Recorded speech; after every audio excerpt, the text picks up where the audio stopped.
արյան մեջ շաքարի մակարդակի կայունացում։ Սխտորի բաղադրիչները բարձրացնում են հյուսվածքների զգայունությունը ինսուլին հորմոնի նկատմամբ։ Երբ բջիջները ավելի լավ են յուրացնում գլյուկոզան, արյան մեջ շաքարի կտրուկ տատանումները դադարում են։ Սա հատկապես շատ օգտակար է նախաշաքարախտային վիճակում գտնվող կամ երկրորդ տիպի շաքարային դիաբետ ունեցող անձանց համար։ Կետ երկրորդ՝ արյան ճնշման հիպերտոնիայի բնական կարգավորում։ Գիտական հետազոտությունները ցույց են տվել, որ սխտորի կանոնավոր օգտագործումը խթանում է ազոտի օքսիդի արտադրությունը մեր օրգանիզմում։ Սա օգնում է թուլացնել եւ լայնացնել արյունատար անոթների պատերը։ Արդյունքում արյունը ավելի հեշտությամբ է շրջանառվում եւ արյան բարձր ճնշումը աստիճանաբար նվազում է, նվազեցնելով նաեւ սրտի ծանրաբեռնվածությունը։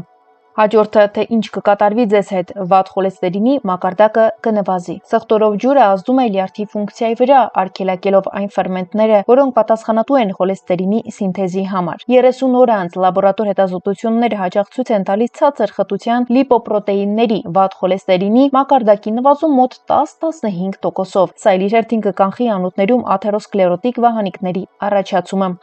Հաջորդը օրգանիզմի խորքային դետոքսիկացիա, մաքրում։ Սխտորի մեջ պարունակվող ծծմբի ատոմները կապվում են օրգանիզմում կուտակված ծանր մետաղների, օրինակ կապարի, կադիումի եւ տոքսինների հետ, վերածելով դրանք ջրում լուծվող միացությունների։ Սա զգալիորեն թեթևացնում է լյարդի եւ երիկամների աշխատանքը, ինչի շնորհիվ բարելավում է նաեւ մաշկի որակը։ Շուտով կանհետանան բորբոքումները, ցանը, ակնեն եւ ձեր մաշկը պարզապես փայլելու է, ցույց տալով ձեր ընդհանուր օրգանիզմի առողջությունը։